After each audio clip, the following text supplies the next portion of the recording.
as a performer is one of the most fabulous stories in American musical history.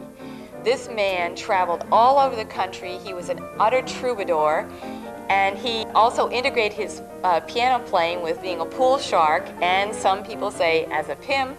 He was one of the greatest composers America has produced, and the first American jazz composer.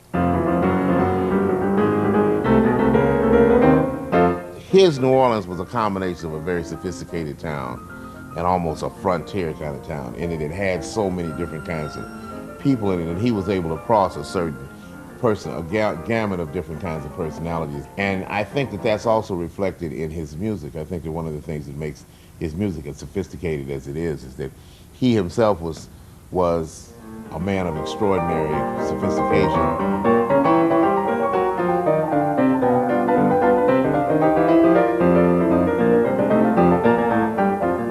He did show a lot of people how to play, and he showed them how to play different kinds of rhythms. He showed them how to play the blues who had never heard the blues played.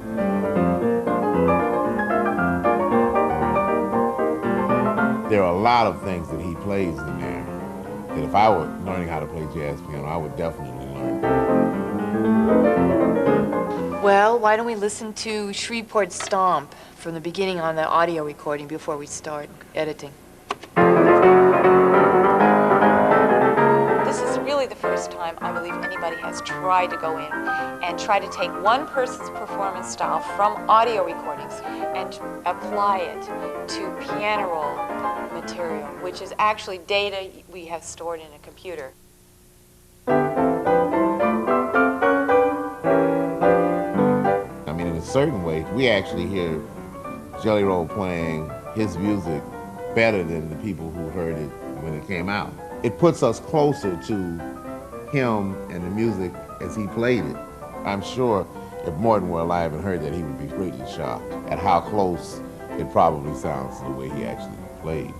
The special challenges of translating Morton's style into the Disklavier is that Morton's style is the style of human performance, and all human performers have literally hundreds of thousands of details in their performance style that relate to how loud each and every note is and when each and every note plays. So there are always slight deviations between beats and in among the fingers of when the note actually happens.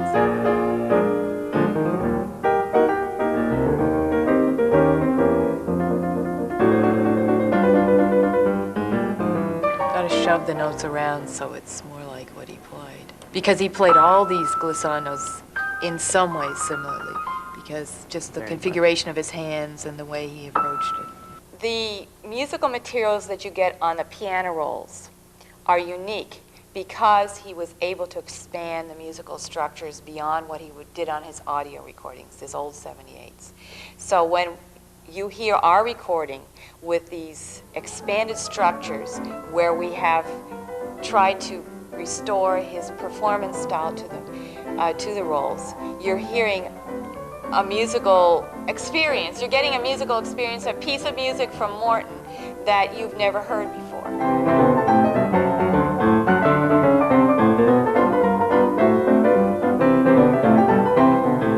Another thing about him is he's like Thelonious Monk. His time is iron.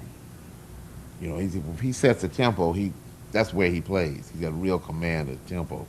Morton claims to have worked in some of these whorehouses where he played by looking through these peepholes at the John and the prostitute in action, and then you're supposed to play something. And I think he said, then you could raise the tempo.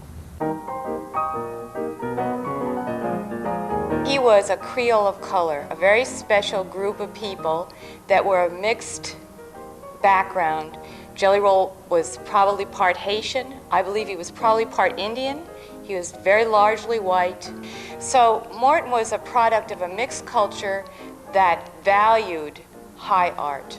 At the time he was growing up, this was the time when the blacks from the plantation came to New Orleans, flooded the city for employment, and you have this infusion of this low-down, dirty, wonderful stuff coming from the countryside, which was being assimilated by young people, and Morton was in this position as a great musical talent to pick up on all these musical influences, coalesce them, and bring forth some of the greatest jazz ever written.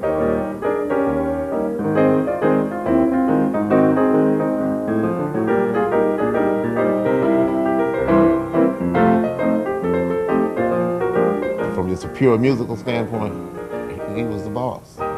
He was such a combination of extraordinary accomplishments and extraordinary exaggerations of his own importance that he could sometimes irritate people far beyond what he should have. He considered himself to be the inventor of jazz, and actually, the fact is, it's very hard to say who invented jazz because it came out of a whole culture. There's an extraordinarily radiant idealism that comes through.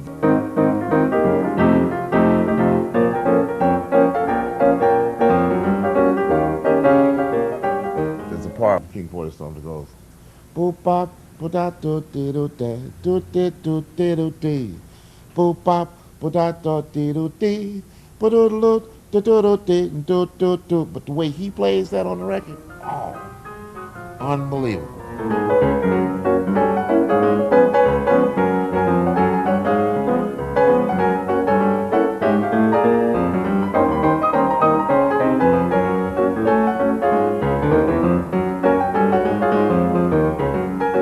Whatever his personal psychology was, however much of a roller coaster and a set of contradictions that might seem, that when he sat down to play music, there wasn't anything erratic in his playing.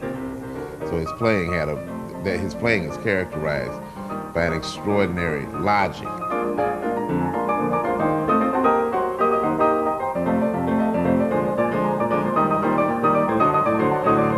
I don't think that anyone would argue that he is truly the first great jazz composer, and it's highly probable that he's the first great jazz pianist.